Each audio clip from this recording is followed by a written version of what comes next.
Kesempurnaan ruhani, tiada yang ada kecuali Dia. Puncak perjalanan ruhani menurut Syekh Abdul Qadir Al-Jailani dalam Futuh Al-Ghaib adalah fana yang melahirkan baka, hancurnya ego, nafs, dan keakuan, ana, kemudian diganti dengan kelanggengan dalam penghambaan sejati di bawah cahaya tiada yang ada kecuali Dia.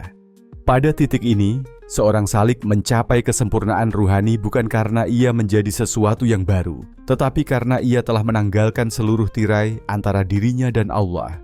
Ia tidak lagi melihat sesuatu selain Allah, baik dalam wujud maupun dalam kehendak. Makna tiada yang ada kecuali Dia, la maujuda illallah. Dalam perspektif Syekh Abdul Qadir bukan berarti menafikan ciptaan secara fisik, melainkan menafikan segala eksistensi yang berdiri sendiri selain Allah. Semua makhluk hanyalah bayangan, refleksi, atau manifestasi dari kehendak dan kudrah Allah.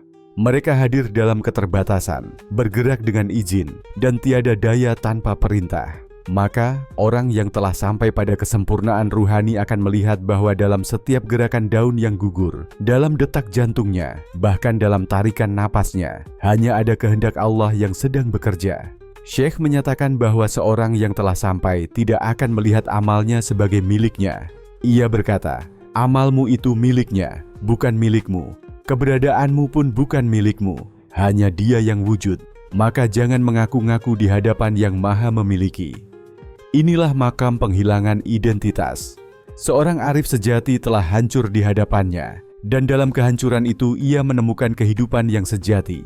Ia melihat dunia sebagai debu yang ditiup angin, dan melihat akhirat sebagai cermin bagi tajalli Allah, bukan sebagai tujuan nafsunya. Ia hidup untuk menyaksikan Allah dalam segala sesuatu, dan dalam kesaksian itu ia menemukan kesempurnaan ruhani yang sesungguhnya. Diamnya menjadi ibadah, geraknya menjadi zikir, bahkan tidurnya pun menjadi perintah yang ditaati oleh ruh. Allah berfirman dalam surah Al-Baqarah ayat 255, Allah, tidak ada Tuhan selain Dia, yang hidup, yang berdiri sendiri, tidak mengantuk dan tidak tidur. Dan dalam hadis qudsi, Allah berfirman, hambaku terus mendekat kepadaku dengan amal-amal sunnah, hingga aku mencintainya. Jika aku mencintainya, maka aku menjadi pendengarannya yang ia gunakan untuk mendengar, penglihatannya yang ia gunakan untuk melihat, tangannya yang ia gunakan untuk memukul, dan kakinya yang ia gunakan untuk berjalan. Hadis riwayat Al-Bukhari. Inilah kondisi ruhani yang melebihi kata-kata. Allah menjadi satu-satunya yang dilihat, didengar, dicintai, dan dituju.